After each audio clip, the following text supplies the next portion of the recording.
కంచె చేను మేసింది అనే సామెత మీరు వినే ఉంటారు కదండి. ఇప్పుడు ఈ కేసులో అదే జరిగిందండోయ్. ఓ ఉన్నతాధికారి రాజకీయ నాయకుడి మన్ననలను పొందడానికి నేరస్తుడికే సహకరించాడు.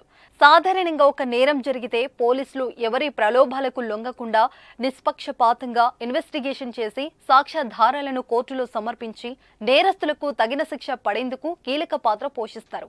కానీ ఇక్కడ మాత్రం సీన్ రివర్స్ అయింది. గజం కేవలం 4,500 రూపాయలతో 165 గజాల భూమి కేవలం 8 లక్షలు మాత్రమే. ఓ పోలీస్ ఉన్నతాధికారి తాను తీసుకున్న గోతిలో తానే పడ్డాడు.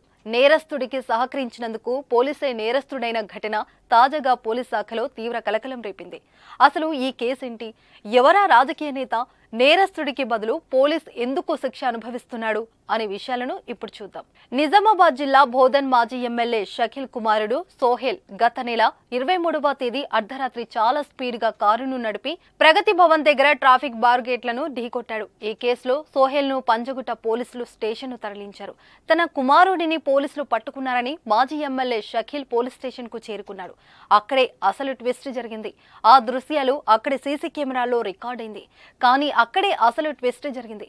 పోలీస్ స్టేషన్ లో ఏ మంత్రం జరిగిందో ఏమో తెలియదు, కానీ సీన్ కట్ చేస్తే సోహెల్ బదులు షకీల్ ఇంట్లో పనిచేసే పని మనిషిని ఈ కేసులో చేర్చారు పోలీసులు. ఇదే అదునుగా భావించి షకీల్ తన కుమారుడు సోహెల్ ను దుబాయ్ పంపించేశాడు. సోహెల్ దేశం దాటిపోవడానికి ఇందులో కొందరి అధికారుల ప్రమేయం ఉన్నట్లు మొదట పోలీసులు భావించారు. ఈ వ్యవహారంలో CI, night duty SI, 2 constables పాత్రపై దర్యాప్తు చేపట్టారు పోలీసు అధికారులు.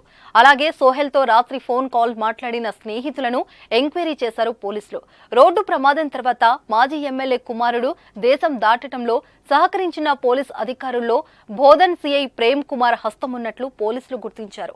ఈ మేరకు కీలక ఆధారాలను సేకరించిన పోలీసులు సిఐ ప్రేమ్ కుమార్ ను తాజాగా అరెస్టు చేసి విచారణ జరుపుతున్నారు.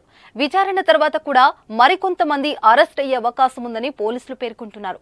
ఈ క్రమంలోనే ప్రేమ్ కుమార్ ను పోలీసులు అదుపులోకి తీసుకోవడం ప్రస్తుతం సంచలనంగా మారింది. ఈ ఘటనతో పోలీస్ శాఖకు మచ్చ తెచ్చినట్లుగా పలువురు ఉన్నతాధికారులు అభిప్రాయపడుతున్నారు.